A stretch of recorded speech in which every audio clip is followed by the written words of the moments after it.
Hello guys and gals. Today we're going to be making a dice roller app. So first of all, we're going to of course create the new project, and we'll select empty activity. Hit next. I will make sure it's in a location that I'm happy with, and I will call it Dice Roller App. Make sure I'm on Kotlin and hit finish. Now we're going to wait for the project to load. Okay, so the first thing we're going to do, just so we don't forget, is we're going to go into the Gradle scripts and into the Gradle module version over here. And inside of this Android object here, we're going to add another sub-object, build features. And we're going to set view binding to true. That's to ensure that we can enable view binding, of course. I'm going to click sync now. Give it a few seconds, and it appears to have synced properly. So we will hit the X there. And the next thing we're going to do is there are some images. I will provide a link in the description so that you can download the zip file with the images in it. But we have the dice images right here. So we have a die with 1 on it, die with 2 on it, 3, 4.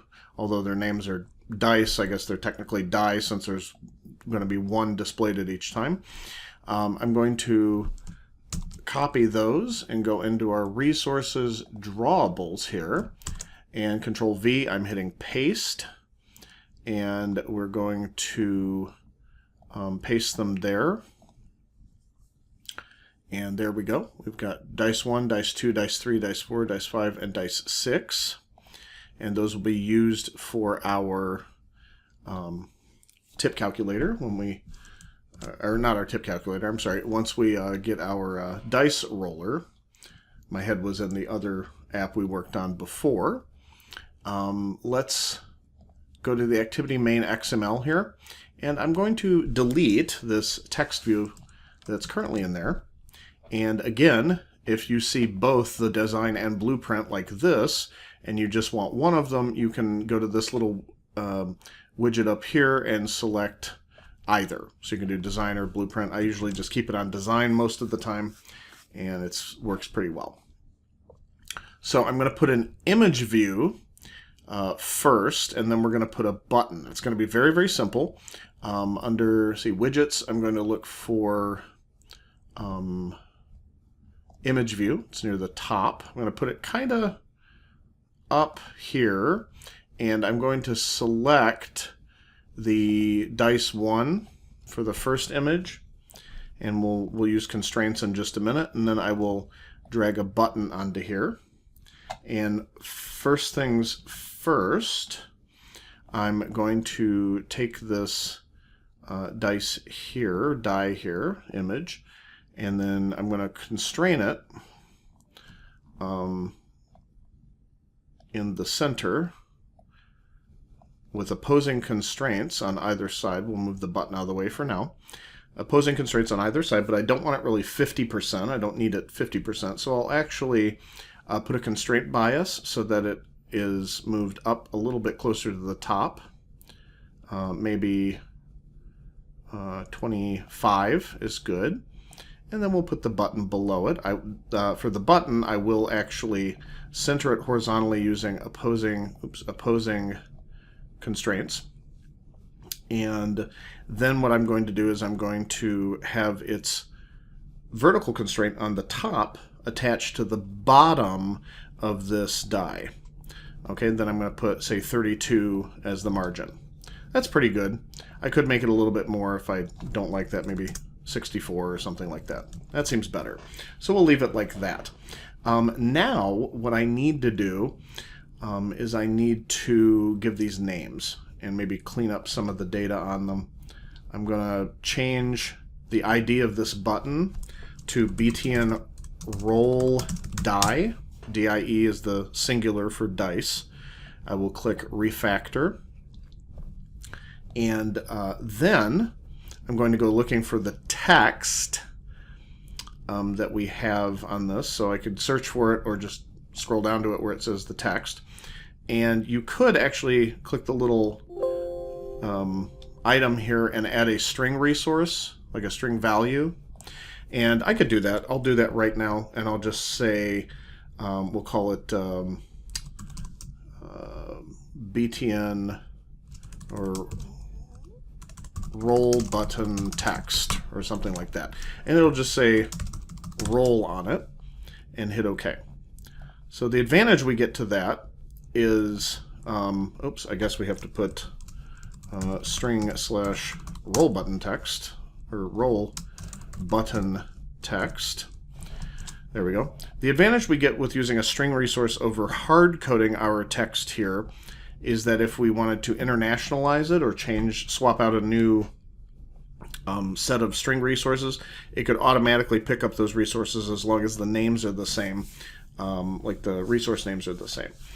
Okay, so if we wanted to internationalize and localize it for German or Arabic or Chinese or something, we could actually change those values using just the string resource file. So it just adds another level of what we call separation of concerns, which is a software engineering principle, meaning we're not having everything so tightly coupled that we can't break parts away or swap out things. Okay.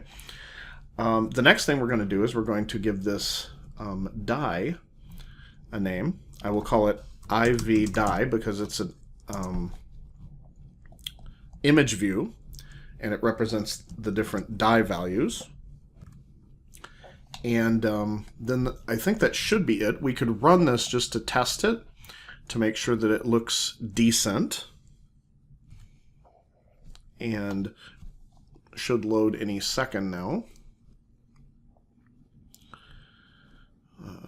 Gradle build is still running, so we should see it in just a little bit, especially the first time seems to be a little bit slower. And I have antivirus running, so that might slow it down a little bit too. So we've got the interface. The button interaction does actually work. It's just not doing anything because we haven't told it to yet. So I'm going to hit the back on that, maybe kill the process over from Android Studio, and minimize our emulator. So now we have the interface ready, and we have the IV die, and then the BTN roll die, and we're going to go over to mainActivity.kt. In order to use view binding, I have to create an activity main binding. It's pretty much always the name of the activity, just kind of reversed. Instead of main activity, it's activity main, and then the word binding. And that's the class that is automatically generated when we are using view binding, which we set to true in that Gradle file early on, if you'll recall. So I'm making this a class level field, so private late init var binding activity main binding, and you notice when I hit enter there, what it did is it automatically added an import to the binding. So it's always going to be the name of your package that the your main activity is in, or the activity you're dealing with is in, dot data binding dot activity main binding. Okay. So here, now what I'm going to do is to make sure binding works, I'm going to say binding equals. We're going to actually refer to the correct binding here, create it using the inflate method of activity main binding, and I'm going to pass it layout inflator. So it's a particular type of inflator that allows us to inflate or take the code for the layout and turn it into a proper interface. We're going to set binding.root for the content view, and that basically takes care of that part. Okay. The next part is we're going to set a button event handler so that when they click the button, it actually does something. And what we want to happen is for the die to look like it's rolling, or not rolling, but like the value changing on it. So what we're going to do here is we're going to say binding dot, and now we can access either BTN roll die or IV die. BTN roll die dot, and in this case, we're going to say set on click listener. And you could use the more full syntax, which you can look up if you'd like, but this is called the lambda syntax. It's a little shorter. The name of the method isn't actually set on click listener, at least the method that's going to be called when they click the button. The name is actually onClick. But this creates, on the fly, an object that will respond to the clicks because it contains a method called onClick. But it kind of keeps the typing down a little bit for us because it kind of does this all behind the scenes and gives us this nice sleeker syntax where I can just say set onClick listener, and then whatever's in the curly braces, that's actually the method body of the method that's being executed. So what do I want to do? Well, there's nothing magical about the image view. I still have to find some way to determine, or dice vice, that wasn't right. Okay, I'm going to use random.nextInt. We have to have some way of determining the value of the die. Now, I'm going to call random.nextInt, and it will go from 1 to 6. This is upset because it doesn't know what the random class is. Now, be careful here. You can use either the Kotlin version of random or the Java version of random. And we're going to use the Kotlin version. It's a little bit more convenient, the syntax. So when you go to import, it's not going to just do it right away. It's going to ask you which one you're talking about. Because both of these classes are named random. There's one in java.util, which you could use, but the syntax would no longer be valid. You'd have to kind of play with it a little bit and do some shifting and stuff. But if you just do the version from Kotlin, kotlin.random, it'll import that up here automatically, or we could have just typed it, it doesn't matter. And it's going from 1 until 6. That means it's going to generate a number from 1 to 6 inclusive. Now, once we do that, then we need to get the name of the image, because we're then going to tell the image view, hey, I want you to set your image to the image with this name. And we're going to do this with a resource and some little useful stuff here. I'm going to say image name, and you have to put at drawable, because just like we did at string to get the string resource, this gets a drawable resource. But here's where we're going to use a little bit of our programming knowledge. I'm going to say dice, but which one is it going to be? Now, we don't ever include the name or the extension like PNG, like we have the ping files. We just need the 1, 2, 3, 4, 5. Well, where did we get that from? And we can get that easily from dice value. It will concatenate it, and if this returns a 1 when you click the button, it will set this image name to dice and then concatenate 1 onto it. If it returns a 4, it'll put dice always and then concatenate a 4 onto it. This is only going to work in this way because all of these images have a similar name. They start with the same 4 characters, dice, and then end in a number. If they were all completely different names or whatever, we could use if statements and then detect if the dice value is 1, put this image, if it's this, do that. We could always do that. But this is just a clever way to avoid having to use an if statement or do anything like that.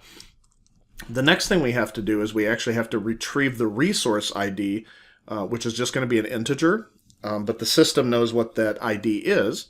So we can do this. We can say resource ID equals resources, which we get because we're in app compat activity, and we say get identifier, and the first argument is going to be image name, so we're getting that image.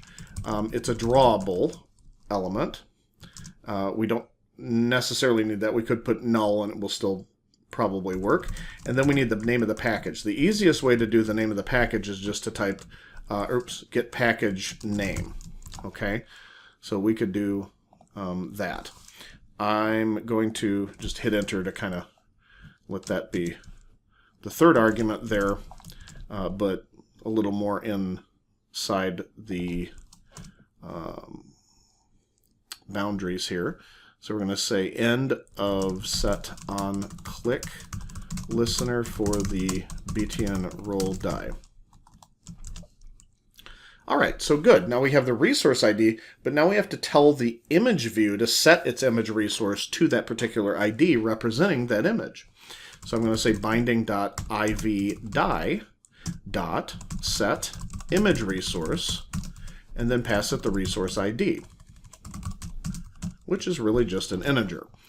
But it's a system assigned integer that's telling it which image I'm talking about.